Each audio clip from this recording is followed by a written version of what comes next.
Ever notice how some topics, even really important ones, just don't get talked about as much as others? Mm. We're diving into one of those today. The Yeah. connection between autism and dysphagia. Yeah, definitely. It doesn't get the same attention as some other aspects of autism, that's for sure. Right.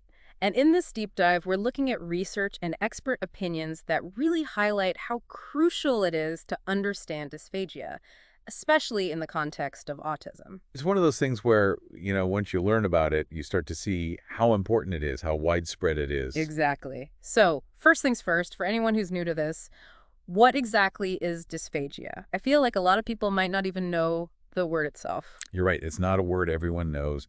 Basically, dysphagia means having trouble swallowing. Eh. But it's more than just like choking on a bite of food every now and then. Mm. It's persistent. It's a real challenge for people with dysphagia to eat safely and comfortably. Okay, so that makes me think about, those times when a pill gets stuck in your throat and it's just for a second, but it's uncomfortable? Is that kind of what people with dysphagia are going through, but more often? It's a good comparison. Mm. But dysphagia can actually show up in a lot of different ways. Like, have you ever encountered a child who's really, really picky about their food? Mm. Only certain textures, refusing others, that kind of thing. Yeah, for sure. A lot of times, what looks like picky eating could actually be dysphagia. Those textures might be really hard for them to swallow, even painful. That's really interesting. So it makes me wonder, what is it about autism that seems to make dysphagia more likely? That's where things get really fascinating. It's not just one single thing, but a bunch of factors combined. One of the big ones is motor impairments. Both autism and dysphagia can involve differences in how our muscles, how they move, how coordinated they are. So are we talking about like the same kind of motor skills you need to write your name or tie your shoes? Exactly. But in this case, those motor differences can affect all those tiny muscles we use to swallow. It's actually pretty amazing how much coordination goes into it. I never really thought about it like that. It's like, imagine trying to do this really complicated dance with your tongue and your throat muscles. Yeah. That's kind of what swallowing is. And if those muscles aren't working together smoothly, well, that's when you start to have trouble swallowing. Wow. Okay. So motor skills are a big part of it. But then there's the sensory aspect of autism too, which, as we know, can be really heightened for some people. Yeah. So how does that play into dysphagia? That's another huge piece of the puzzle. For a lot of autistic people, sensory input, like the texture of food, the temperature, even just smelling it, can be really intense. So something that's supposed to be enjoyable, like a meal, it can be overwhelming, even distressing, which leads to avoiding food or just having a really hard time eating. So it's not even just the swallowing itself, it's everything leading up to it. Exactly. Exactly.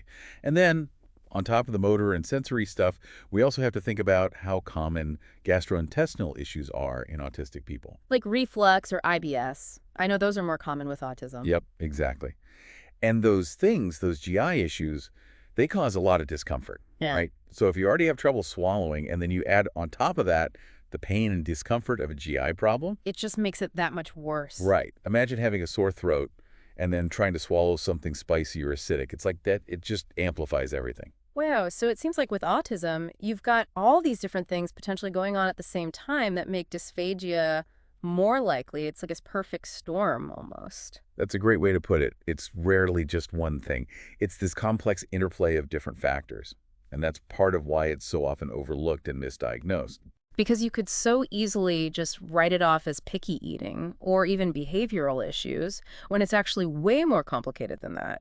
It really makes you think twice about those situations where it might seem like picky eating, but there's actually more to it. Yeah, absolutely.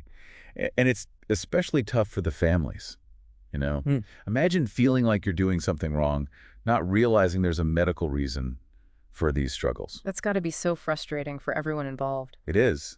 And that's why it's so important to recognize those signs early on. Speaking of which, are there any red flags, like things parents or caregivers should watch out for?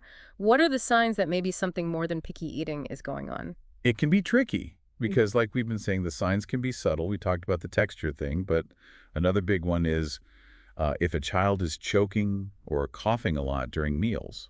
So more than just a kid, messing around, like actually struggling. Yeah, if it seems excessive or if it's happening all the time, that's definitely something to pay attention to. Okay. Anything else? Oh, and food pocketing. Have you heard of that? I don't think so. So that's when a child holds food in their cheeks, like for a long time after they're done chewing. Oh, wow. I never would have thought of that as a swallowing issue. See, this is what I mean. It's easy to miss these things if you don't know what to look for. Right. And then some signs are even less obvious, like if a child is losing weight for no apparent reason, or if their eating habits just change suddenly, like maybe they used to love a certain food and now they refuse to touch it. It really highlights the importance of catching it early. So let's say a parent suspects dysphagia. What happens next? What's the process for getting a diagnosis and figuring out treatment? Well, the first step is always talking to a doctor. But when it comes to swallowing disorders, the real specialist you want to see is a speech-language pathologist. They're also called SLPs for short. Okay, so the SLP would be the one to actually make the diagnosis. Exactly. They're trained to do a really thorough assessment. They'll watch how the person eats. They might even use these special tools to see what's going on inside the mouth and throat while they're swallowing. Wow, that's incredible. It seems like such a specialized area. It definitely is. And once the SLP has all the information, they can figure out the best way to help, which of course depends on each individual person. So what are some of the treatments that an SLP might recommend for dysphagia? Well, sometimes it's as simple as changing the way the food is prepared, like adjusting the texture so it's easier to swallow. So pureeing foods or cutting them into smaller pieces? Yeah, exactly. Or we can use thickeners to make liquids easier to swallow too. That makes sense. It's a lot easier to swallow a smoothie than like plain juice. Right. But sometimes dietary changes aren't enough on their own. And in those cases, we might look at therapies like speech therapy. Speech therapy, how does that work for a swallowing disorder? It's actually really interesting. Think of it like physical therapy, but instead of, working on your arms or legs, you're strengthening the muscles you use to swallow. So are there specific exercises you can do for those muscles? Yep. The SLP will guide the person through these exercises that help improve muscle coordination and control. They might also teach strategies for managing those sensory sensitivities around food that we were talking about earlier. So it's a really well-rounded approach, focusing on both the physical part of swallowing and the sensory experiences that go along with it. Exactly. And then, depending on what the individual needs, we might also consider things like assistive devices. What kind of assistive devices are we talking about here? It could be something as simple as special utensils with bigger handles, easier to grip, Hmm. or cups with lids that help control the flow of liquid, prevent spills. It's all about making it as easy as possible for someone with dysphagia to enjoy meal times and feel comfortable and confident eating, right? It sounds like there really are a lot of different ways to help, which is great. It's not about like trying to change someone. It's about giving them the support they need to eat safely and comfortably. Exactly. And it's also important to remember that, it's not just about the physical part of eating. Dysphagia can really impact someone's social life, their emotional well-being, especially for folks on the autism spectrum who might already have some social challenges. Right, like we don't always think about how much socializing revolves around food. Imagine how stressful it would be to feel anxious or self-conscious every time you sat down to eat with other people. Absolutely. It can be really isolating. A child who has dysphagia might start dreading things like school lunches, birthday parties. Yeah, those are supposed to be fun. Exactly.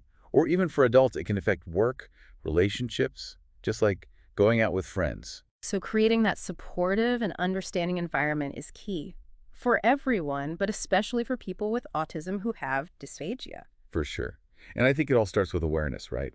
Parents, caregivers, educators, even doctors and therapists, they all need to know how common dysphagia is with autism. So that we stop just assuming it's picky eating or a behavior problem. It's a medical condition, and it deserves to be treated as such. 100%. Uh, When we approach dysphagia with understanding and compassion, we can make a real difference in people's lives. I've learned so much in this deep dive.